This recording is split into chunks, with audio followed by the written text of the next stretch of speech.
Tahu nggak cerita matinya Abu Lahab? Kan nggak tahu.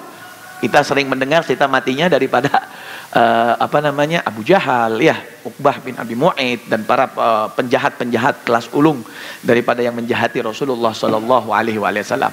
Nah, di sini Abu Lahab orang yang pintar dan tahu Atikah ini bermimpi pasti terjadi.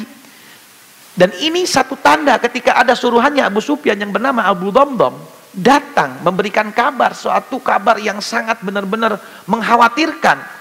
Dan kalau saya ikut perang, ini saya konyol. Saya tahu saya pasti mati, katanya. Saya pasti mati, saya nggak akan ikut perang. Apa yang dikatakan Atikah pasti terjadi. Mekah bakal hancur. Maksudnya ya betul, tidak ada satu orang di rumah daripada rumah Mekah kecuali di situ dapat musibah peperangan Badar. Masya Allah. Abu Lahab tidak berangkat. Matinya Abu Lahab itu kapan? Setelah selesainya perang Badar. Setelah beberapa bulan, 1-2 bulan setelah perang Badar, yang ketika itu kena penyakit. Kena penyakit yang tadinya kena penyakit itu datang kepada rumahnya Abbas setelah perang Badar. Abu Lahab ini datang ke rumah Abbas dengan menceritakan dengan bertanya kepada seseorang yang menceritakan tentang peperangan Badar yang ketika itu orang kafir sempat kabur. Kabur dan menceritakan ketika itu ada bala tentara katanya yang putih-putih, kata orang kafir ini, di rumahnya istri daripada Abbas, dan Abbas ketika itu menjadi tawanan. Dan di situ ada istrinya Abbas yang bernama Ummul Fadl. Nah, Ummul Fadl ini ya mempunyai seorang budak, dan budaknya ini sudah masuk Islam yang tidak diketahui orang-orang. Keceletuk ngomong nggak sengaja. Ketika orang kafir ini menceritakan kejadian di perang Badar seperti ini, ada satu orang, beberapa tubuh yang sangat besar, postur memakai imamah putih, dan ada satu yang postur besar memakai imamah kuning, yaitu malaikat Jibril.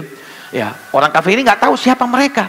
Nyeletuk pembantunya, hamba sahayanya Abbas, dengan mengatakan itu para malaikat yang diutus Allah yang membantu Rasulullah SAW.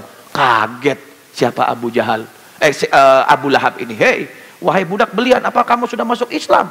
Iya, akhirnya dia mengaku. Dipukuli sama Abu Lahab. Ketika dipukuli sama Abu Lahab, ya, si istrinya daripada Abbas ini, dia ini budak belian suami saya, kok dipukuli? Digebuknya pakai balok yang sangat besar. Ketika digebuknya luka itu Abu Lahab. Ketika lukanya itu dalam waktu beberapa lama membusuk, dan sampai orang-orang Mekah nggak ada yang mau mendekatinya. Sampai anaknya aja daripada anak Abu Lahab nggak ada yang mau mendekatinya. Ditinggalkannya di rumah sendirian, yang akhirnya mati Abu Lahab. Mati dalam secara dihinakan, dan tidak ada yang mau menguburkan. Apa yang terjadi? Bagaimana caranya? Akhirnya anak-anaknya dari jauh melempari dengan batu-batu yang menjadi gunung di rumah tersebut, yang mengubur daripada Abu Lahab tersebut. Itu cerita kisah sedikit tentang Abu Lahab.